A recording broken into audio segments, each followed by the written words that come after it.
Excellency Rabbani, to give us permission to speak and to say something. We're asking him to send us something that is going to bring us benefit, especially in this holy month. Because here at the Dergah, we don't jump into the food to pack yourself up. Then later, you're so heavy and you're so lazy, you don't have energy for zikr or sohbat or praying or anything. You eat something. Yes, you are hungry and you're thirsty. How much can you eat? But the desire is endless, isn't it? When you are in that situation, that's why I'm saying our brother Amir is here. He just came into Islam a few weeks ago. He's already fasting, alhamdulillah. MashaAllah to him. This is a lesson for us, please. Don't think that we're fasting for years, we're any better. Because someone who just come and they jump in to fast in this summertime, it's the longest fast in 33 years. There's a big secret there too. So many things are changing in the paradises. U.S.A alayhi salam is getting ready to come down. And he's jumping in and he's trying to fast. Are we paying him? No. Are we praising him? No, we're not praising him. He's saying, whatever that he's going through now, he's doing it for himself. He's not doing it for us. In reality, he's doing it for Allah's sake. I spoke to him a little bit, and he's saying, he feels brighter. He feels lighter. Is it difficult? He says, yes, it is difficult. That's true. To just jump into a fast like this, it is not so easy to do. And to just jump into a fast, someone who is coming from different lifestyle, it's a very big blessing, and it's very unusual. And if that one is not supported by the friends of Allah, it's going to be impossible to do. So, now, a month of fasting must make you to realize things. It must make you to wake up to things about yourself, not about how much you're going to eat when the iftar enters. Like I said before, desire is endless, but how much can you eat? How much can you drink really? When are we going to hold on to that reality? When are we going to hold our horses a little bit and to say, we actually don't need so much? Yes, we are hungry, we are thirsty. What can we drink? 1 gallon, 5 gallons? You drink a little bit and it's gone. All this whole fuss, all this whole tiredness, all this whole battling, going back and forth in your mind, I'm so hungry, I'm so thirsty. Or like what you're saying earlier about all your bad habits, bad characteristics, bad desires that you're going back and forth and fighting with yourself. In reality, we just take a little piece of bone and we're satisfied. This is how the ego is. The ego is like a dog.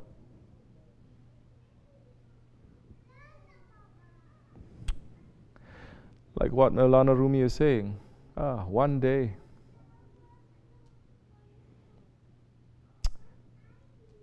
we will wake up and we will realize all the problems we're having in this dunya, and we will start laughing. The idea is, the friends of Allah, they are teaching us all these difficulties that we're going through, all this pulling of the gravity of the dunya. Once you discover the secret of letting that go, once you discover the secret of holding on to the rope of Allah, once you discover the secret of obeying and not being rebellious, then that's the time you enter into that ocean and there is peace. Like what Seyh Efendi said, Shaykh Maulana is saying, the river, they're making so much noise. It is huge and it's filled with noise. It's filled with energy. It's filled with so much rebellion. But once it reaches to the ocean, and the ocean, what is it compared to the river? What is the river compared to the ocean? The ocean is huge. It disappears. We understand that theoretically now. Correct? No one in the right mind is going to say, what the heck are you talking about? This is all wrong. We understand that in theory. Now, we are practicing. That's why we are in tariqat. We're trying to practice what we believe. Little by little, step by step. What are we going to understand and learn in this Ramazan? All this, for example, all this thirst and all this hunger, in reality, just one little glass of water, some food in a bowl, and suddenly it gets really quiet. So why am I having all this, so much struggle now? I should learn to trust a little bit more in Allah. And once you have that trust, you will start to see your problems. They're not huge. They're not overtaking you. They're not bigger than Allah. Allah's mercy is more than that. So in this month of mercy, run to it. Run to Allah's mercy. Find Allah's mercy. Find Allah's mercy even if it is in a glass of water. There is a big secret to that. How many people right now, they don't have access to one glass of clean water to drink? How many Muslims now that they are living in certain areas, they don't have water? How many of them now, they are living, they are good people, they are servants to Allah, and the shaitans is blocking their water from coming for them to drink? Yet, they have faith in their Lord. Don't think Allah is not watching. So be thankful, run to the mercy of Allah in every little thing that you have. Whichever of the favors of your Lord can you deny? In this month, we run. And we need to look. Once we find the mercy of Allah, if you are people who listen to sohbat, if you are people who make a zikr, the one who receives mercy, he has to give mercy. The one who receives, he has to give. You understand? If you receive it, you are in a position where you need that mercy. And you know how it feels like to be in need of that mercy. And when mercy reaches to you, you're going to look to others with merciful eyes. Now, these are the teachings of Ramazan, not just to stay from hunger and from thirst, because in these days, especially living in the West, you don't have too many opportunities to really feel for those who are hungry and thirsty, because you go out, you don't see anyone hungry and thirsty. More pictures that you see, more postings that you see, more your heart becomes hard and you don't feel anything, although there are more people suffering now in this world than it was before. At least in certain countries, you go out and you see poor people, you see orphans, you see cripples, you see handicapped people, you see people who need that, and it will soften your heart. But when we live in these times, we need to look for mercy. If we cannot find it outside, look for it inside. Understand what we're going through. This is also the month of charity, where you give. You have to be generous. The one who is merciful has to be generous.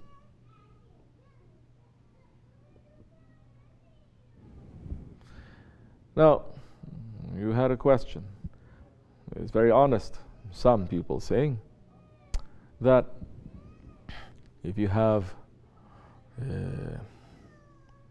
you start to earn something, and you start to feel that whatever that you've earned, it belongs to you, and you feel a little bit heavy to let it go. Go and renew your wudu.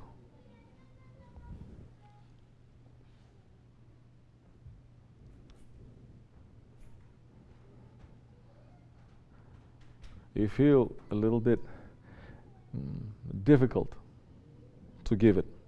is good if you recognize it. Allah subhanahu wa ta'ala is testing us in things that we don't have, with things that we don't have, and with things that we have. The thing that is coming to you, of course, we're not going to lecture you to say where it's coming from. It's not coming from you, it's coming from Allah. It's coming from His mercy. Which is why in Islam it is a pillar of our faith. You understand what it means, a pillar of our faith? It means if you don't have this pillar, no matter how big and how strong your house is or your building is, it's going to come down. And this pillar is what? Charity. Zakat. This is charity. Let me not enter into charity and amongst the Muslims now. Because in the first place, the Muslim nation leaders, those ones who are leading the nation in different areas, they're not giving charity. So how you expect those ones, they're holding very tightly to their money, how you expect those ones below them to be able to have charity? Charity is also not, okay, I have so much money, I give, but I'm going to make my toilet from pure gold. That is not charity. Because once you start to give charity, you understand what that value is. You understand the value not from a rich person's point of view. You understand the value from a poor person's point of view. Correct? Charity you give because you understand what that person is going through. Now, if you understand how that person is going through, how can you be wasteful with your money? It has to pull you back. So you earn something. Which is why in our way, following the sunnah of the Prophet ﷺ, make charity every day. Have a box in your house before you step out, put something in there. Put something small in there. This charity is not for Allah. Don't think that Allah needs it. It is for you. It is to clean your money. Because especially living in this world, living in this system, living in this capitalist system, the money that we're getting like this or like that, it is tainted. It is tainted. Where is it coming from? So we need to clean it. And cleaning it, it is good for us. It is good for the one who gives. It's not only going to help other people, but it's going to help you. Slowly, Islam is going to take you through this journey that is going to take the love of this world away from you. Like I said before, Shahadat, Salat, Samu Ramadan, Zakat, and Hajj. These are the 5 pillars of Islam. To say the Shahadat, to testify there is no ilah except for Allah. And the Prophet ﷺ, he is our Prophet, and we're accepting all 124,000 prophets before, and all their books. Because Islam is the only religion that doesn't stand up to insult the religion and the prophets of other religions. We're not going to stand up to say Isa alayhi salam is wrong, hasha. We're not going to stand up to say Musa alayhi salam is wrong, or Ibrahim alayhi salam is wrong. We accept 124,000 prophets, every prophet that belongs to a nation, and Allah subhanahu wa ta'ala is saying we have sent a messenger to every nation. We accept, because Islam is what they call the original. And what is Islam? Saying that there is one Lord, that's all.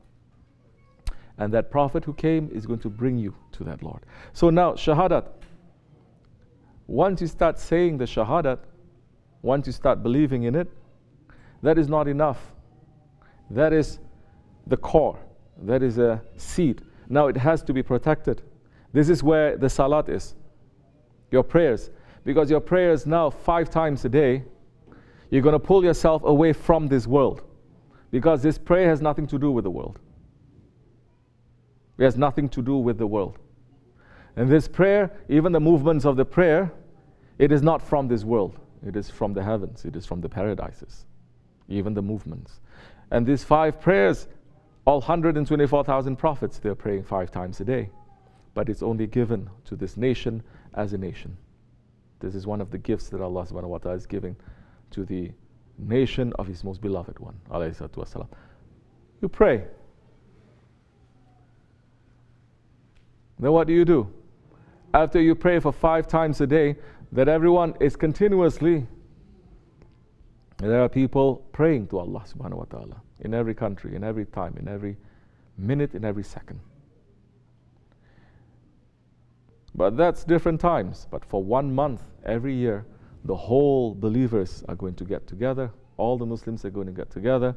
For 1 whole month, they're going to stop and they're going to fast together. This is something that has never been achieved before. And it is continuing unchanged for 1400 years. So, but what does that mean now? You already say Shahadat. You prayed. When you pray, you are making your Shahadat to become stronger. It is giving more life to your Shahadat. Then what happens now?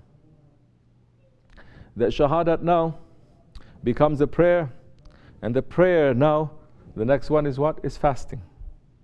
The prayer, for a few minutes, you pull yourself back just to contemplate, just to remember your Lord, just to give thanks to Him.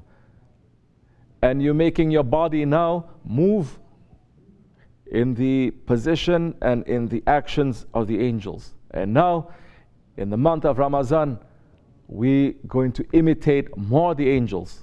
Because the angels, they don't eat and they don't drink. They don't have any relations. So, with the fasting now, Allah subhanahu wa ta'ala is making all the believers to come together to raise their station higher. And especially in the daytime, to deny again their dunya, their animal characteristics, and to move closer to the angels. And nighttime, to pray. Not nighttime to eat all night long. But you see, in the 4th pillar, suddenly is zakat. It's very unusual, isn't it? Because Shahadat, Salat, and Saum, Shahadat, your prayers, and the fasting, has nothing to do with the dunya. But now, the 4th pillar, zakat, it deals directly with the dunya. Because Allah subhanahu wa ta'ala, He knows His creatures. And He knows how we are going to be attached to this world. And what are our attachments? Especially for people who are going out and earning things for themselves, they feel very attached to whatever they earn. Whatever they earn, they're going to say, this is because of me. This is because I put in the work and I'm getting this. But you know what? So many people put in their work and they don't get anything. There are millions of people who work very hard every single day. They don't get anything, or they get very little. And there are so many, maybe not so many, they don't do work at all and they get everything. And this wealth in Islam, that's why it is forbidden in Islam to sit on your wealth, to hoard it. It has to go around. It has so many secrets and benefits from there. So now Allah knows us, that through our good intentions, through our efforts, we are seeing that we are earning something. Now Allah is saying, don't forget me. But I don't want your zakat. Allah is not saying, then you're going to get something and you're going to give it to me. Allah is saying, give it to those who needs it. Give it to those ones that the Prophet came specifically for. Who are those? The orphans, the widows, those people who they have no voice and they have no rights. Did this finish? No, he didn't finish. He goes on and on. There's so many people who are like that. So now when we understand what this is, and the ego is saying no, that time more you say yes. Of course, there are specific laws to zakat, to charity. There are laws to the zakat al-fitr, and the fitr zakat in the month of Ramazan. Fitrah means to be innocent, to be clean, to be freed from all your dirtiness. So this is an added zakat that you give in the month of Ramazan to make yourself to become more pure, cleaner. Then there's zakat of your possessions. There's a whole science to it, but very easy. Our Seyh is saying 1 in every 40 parts. Simple. You get some money. 1 in every 40 parts, which is out of 100, it's 2.5. Say you earn $100, it's $2.50. This is not your right. This is the right of the poor. Give it to them. This is their right, and you are going to be clean. You eat that, you take that, that is going to be a fire. You understand? Now with that amount, when there is an Islamic society that doesn't conform to capitalism the way that we understand today, that does not conform to, doesn't follow advertising, false advertising that we following today, that time, just as it was in the time of Hazrat Umar, they were having so much gold and they were giving it to the poor people that there was no poor people left to give. And they gave it to the unbelievers. You think the Muslims today became poorer than it was 100 years ago or 1,000 years ago? But why are there still poor people? Because we lost Khilafat, because we lost a lifestyle of Islam, because we took the lifestyle of the unbelievers while still praying 5 times a day, saying shahadat, but all these things, our shahadat start to suffer. Our salat start to suffer because the work and the environment is not giving you any time to pray, correct? Your fasting will suffer because under a Khilafat in the month of Ramazan, the whole empire now takes a little break. Give Allah's due. You think your zakat is not going to suffer? That time your Hajj, let's not even enter into the Hajj. Now becomes like the Hajj of the first Jahiliyyah. Becomes like the Hajj of the first Jahiliyyah. There is now separation between rich and poor, isn't it? In the Hajj, isn't the Hajj supposed to be no separation between rich and poor? That's the reason why we wear the ihram, the white cloth that you wear to the Hajj, to represent that is your funeral shroud, to say everyone in the presence of Allah it is the same. But now there's not only rich and poor, there's so many levels of richness and poorness now. If you pay this much, you get this much. You pay this much, you get 2 star, 3 star, 4 star. You pay this much in Arafat, you only get 1 biryani. You pay this much, you get 2 biryanis. So now all of these principles, if there is no lifestyle of Islam, it will suffer. So then you start to feel whatever that you have, it belongs to you. If you grow up in a culture that says everything is coming from Allah, we are custodians, this is amanat, this is a trust that is given to us, just as this world is a trust that is given to us. It is not our right that we can just take advantage of it as much as we want. This is a trust. We will be questioned on the day of judgment. What did we do to this earth, to this world? We will be questioned. What did we do to the animals, to the air, to the water, to our children, to our possessions? We will be questioned. But in this system, there's no question. The question is, if it's in front of you, why aren't you taking it? The question they're going to ask is, please brother, just talk about Quran and Hadith. Don't talk about all these other things. This is not part of Islam. It is part of Islam. I was just remembering today, Holy Prophet ﷺ is saying, when you take water from the river, from the stream, don't waste it. He's saying when you take water from the stream, from the river, water is flowing, you're taking to drink, you're taking for your animals, you're taking for something, don't waste it. Don't take it and throw it everywhere. This is the kind of spirit that we used to have.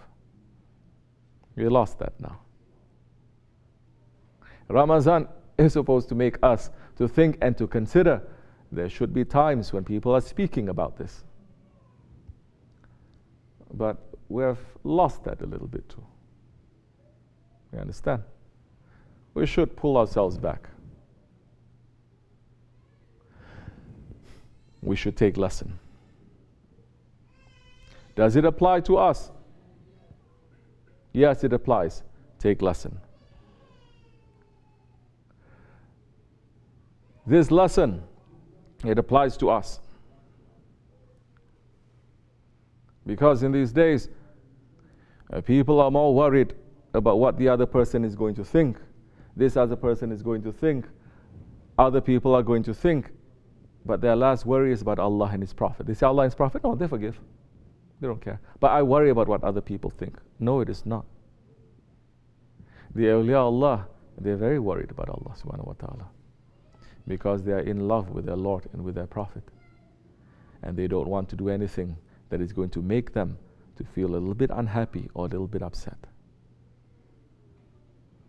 They are not, oh, I love them, I can do anything that I want. That is not what love is. Be concerned about what Allah and His Prophet is thinking. And what the awliya Allah, they are thinking. And if it is still warning coming to you, there is still hope there. When the warning is not coming to you and they don't care, they cover it, get ready for the smack that is going to come.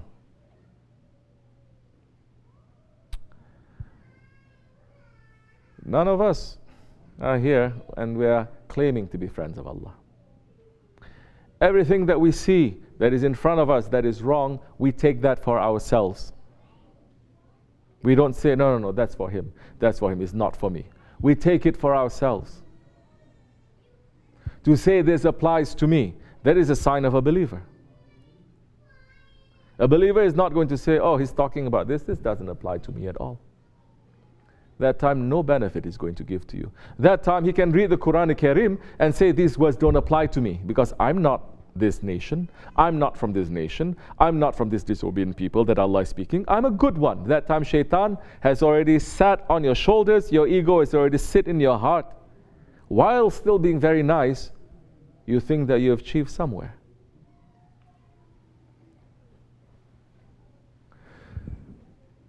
May Allah forgive us. Take it. Yes, sometimes the ego is going to go crazy. It is the characteristic of the ego to get crazy. It's not going to lie still. But this is the way we are going to say.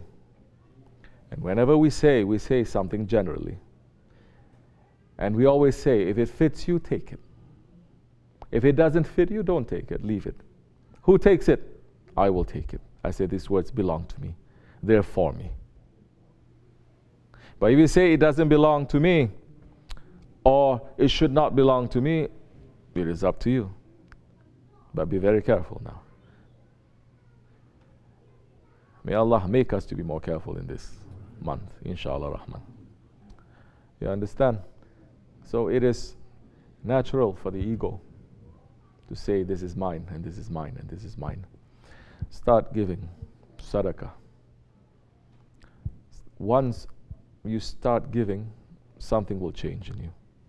Seyh Efendi is saying, once you start being generous, nothing in the world will be able to satisfy you. Nothing in the world is going to satisfy you because you felt what generosity means and you just want to give. May Allah make us to become more generous, inshallah Rahman. Wa min Allahu tawfiq al-Fatiha.